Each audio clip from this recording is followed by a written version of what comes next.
Why, hello there, future mathematicians. We are going to be working on section 5.1, which is kind of a review of what we did last chapter, but it's going to take it to another level. Two quick things before we get started. Number one, for this chapter, we're going to try something new. In order to move on from a section, you have to get less than 2 wrong on a section. And if you don't, talk to me, and then I will give you some new problems to work on. And number two, I want to tell you a quick story. There was a man walking down the street, and he actually got hit on the head and knocked out by a can of pop that hit him. And he ended up being brought to the hospital, and they wanted to make sure that, he was going to be okay. And the doctor came out and said that the man, in fact, is going to be fine. And he was really lucky that it was a soft drink. I think that's pretty good. All right, we are going to be doing slope-intercept form, which we know as y equals mx plus b. Okay, this doesn't look like a great thing, so we're going to rewrite it. Y equals mx plus b. And we know that m is slope, and we know b as the y-intercept, or I used to refer to it as the starting value. Okay, because that's where you always start with your graph. And so we're given this equation, and we want to graph it. So what we do is we simply take our m, which is, okay, not a good start. We take our m, which is -2/3, because it's the value in front of x. And we take our b value, which is 2, and we create the ordered pair 0, 2. We simply go over to our graph, and we always graph the b value first. And then we use the m to create another ordered pair. So we start here, and we go down 2 for our rise, and we go over 3. Once again, we always move from left to right. And right there is our line. Not the best line in history, but it's a sketch. Okay, so that's what we did last chapter. We're going to keep doing that. We're going to take it to another level. So what I want to do right away is I would like you to be able to take these equations or take these numbers and make a slope-intercept form, which of course, once again, is y equals mx plus b. So here I know that this is my m, so I write y equals 3x. This is my y value, so you can do plus and -4, or I'm always going to write this as 3x minus 4. Either way is correct. This way is probably easier to see. Okay, so I'd like you to pause it and try the one on the bottom.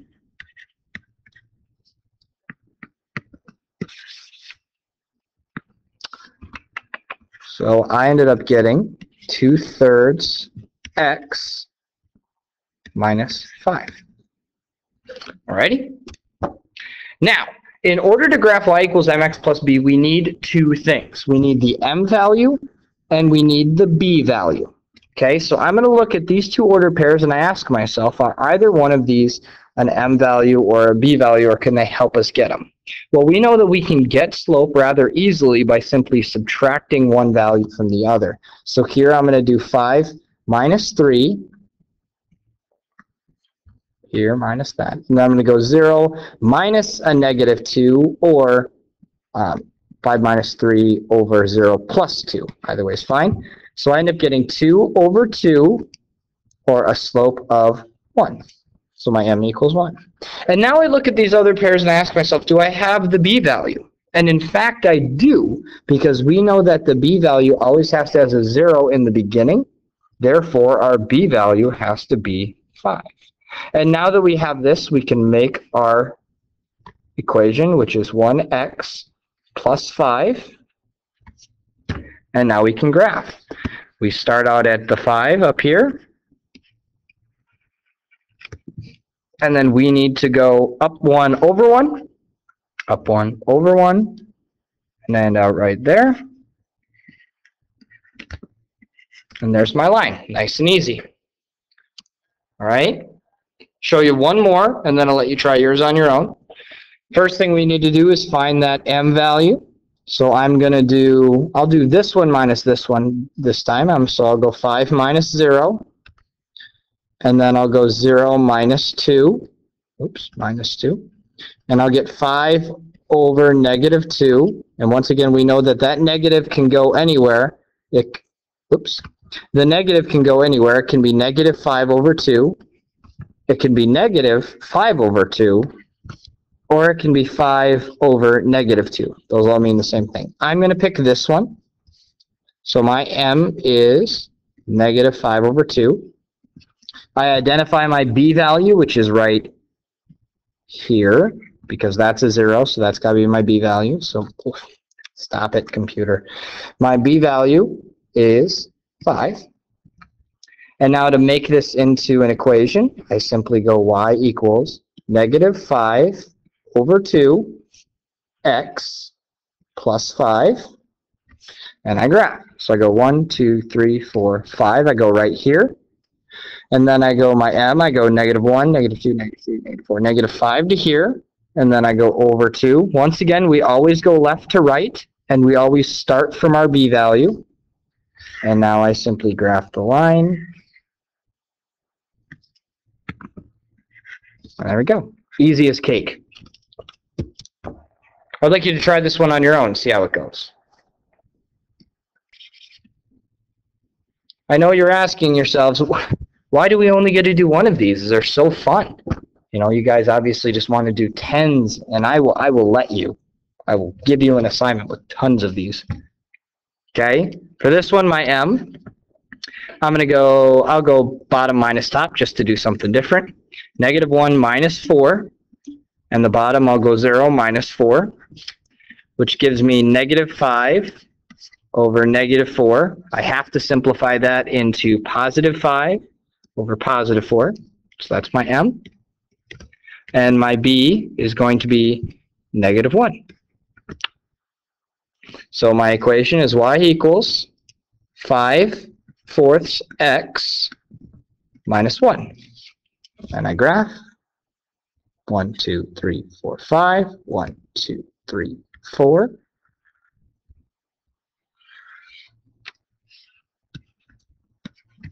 And there you go. Last thing we're doing is a quick story problem. We want to graph the movement of the Space Shuttle Challenger. It says that the Challenger is starting at 12,000 feet. That's our beginning value, or our time equals 0. And it rises to 48,000 feet in 4 seconds. And do we have the ability to graph? Well, we do, but we need to create these things into ordered pairs first. Now, we know that the b value stands for starting point or beginning point because that first value has to be 0. And the second one is going to be 12,000. Now, I'm going to get rid of this comma. Whoa. Because it's hard to see with multiple commas in a problem. But we have to ask ourselves, what do each of these things represent? Stop. Okay. This has to be time because it's our starting value. So our x value represents time. And this here has to be height because that's what we're trying to graph. So then we need to make another ordered pair, which is going to be 4 because right there. And our height has to be that right there. So now from here we can make our m, which is going to be that number minus that one, which is 36,000. 4 minus 0 is 4. Now I'm going to use a calculator.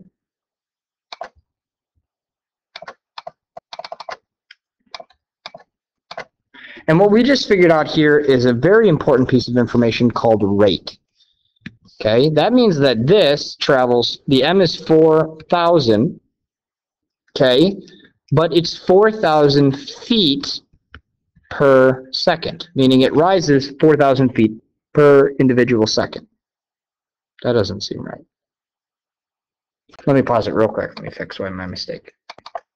9,000 feet per second, not 4,000.